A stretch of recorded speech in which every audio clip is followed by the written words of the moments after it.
Microbes and human welfare revise कर रहे हैं, जहाँ पे माइक्रोब्स बहुत डाइवर्स होते हैं। प्रोटोजोआ हो सकते हैं, फंजाई हो सकते हैं, कोई बैक्टीरिया हो सकते हैं, कोई भी माइक्रोस्कोपिक एलिमेंट हो सकता है, वायरस हो सकता है, वायरॉइड हो सकता है, प्रायन हो सकता है। माइक्रोब्स जो है वो हर न्यूट्रिटिव मीडियम पे ग्रो करेगा और कॉलोनीज फॉर्म करेगा। माइक्रोब्स अनफेवरेबल कंडीशंस में भी रह सकता है, क्योंकि बाय द टाइम बहुत इवोल्यूशन कर लिया है। सैलिनिटी बर्दाश्त कर सकता है, हाई टेम्परेचर बर्दाश्त कर सकता है, लो टेम्परेचर बर्दाश्त कर सकता है। कुछ एग्जांपल्स दिया हुआ है यहाँ पे बैक्टीरिया का। जो हमारा बैसिलस होता है यानी कि लैक्टोबैसिलस, वो बेसिकली रॉड शेप्ड का बैक्टीरिया होता है हमारे पास। और हमारे पास कोकस में एग्जाम्पल ले लो स्ट्रेप्टोकोकस का, तो वो कॉमा शेप होता है, ठीक है। बहुत जगह स्फेरिकल शेप भी लिखा रहता है। और कुछ बैक्टीरियाज होते हैं रॉड शेप्ड के होते हैं, ठीक है। तो ये सब लिखा हुआ है। वायरस के बारे में है, एक बैक्टीरियोफेज का एग्जाम्पल है। बैक्टीरियोफेज इज़ वायरस वैसा जो बैक्टीरिया को मारे। बेसिकली एक प्रोटीन कोट होता है जिसपे सल्फर रहता है, और एक अंदर में जेनेटिक मटेरियल रहता है जिसपे बेसिकली फॉस्फेट मान के चलो पाया जाएगा।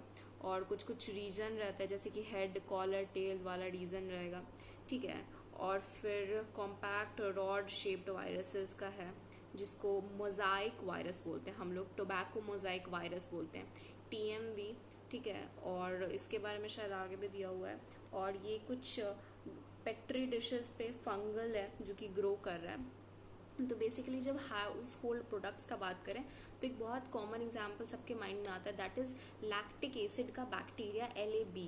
सो बेसिकली बैसिलस जो होता है वो मिल्क के प्रोटीन्स या फिर जो भी मिल्क के एलिमेंट्स हैं उसको डाइजेस्ट करके कड बनाता है, ठीक है। उनका एसिड्स जो होता है वो कोगुलेट करता है और पार्शली डाइजेस्ट करता है मिल्क प्रोटीन्स को, जो कि आपका लैक्टिक एसिड प्रोड्यूस करता है। बेसिकली लैक्टोज को वो डाइजेस्ट कर लेता है। और वो क्या करता है कि उसका कोई भी इनोक्यूलम या स्टार्टर, जिसको हम लोग थोड़ा सा जोड़न बोलते हैं, उसको अगर दूसरे में डालो सूटेबल टेम्परेचर यानी कि कुछ मोई या वार्मथ में डाल दोगे तो वो वहाँ भी ग्रो कर जाएगा। और यहाँ पे विटामिन B12 बहुत ज़्यादा होता है।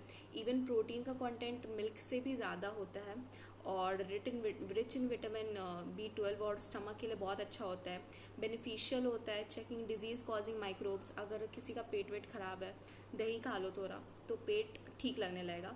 अगर हम लोग बात करें फर्मेंटेशन का थोड़ा, तो डोसा, इडली, ये सब फर्मेंटेड होता है बैक्टीरिया से। जो भी हम लोग आटा वाटा सान के रखते हैं उसको थोड़ा देर छोड़ देते हैं, उस पर जो है वो कुछ ईस्ट काम करता है, कुछ फर्मेंटेशन होता है, जिसके कारण वो डो का पफ्ड अप अपीयरेंस रहता है। वो पफ्ड अप अपीयरेंस आता है क्योंकि उसमें से CO2 जो होता है, कार्बन डाइऑक्साइड, वो रिलीज़ हो जाता है। सेकेंड पार्ट हो गया।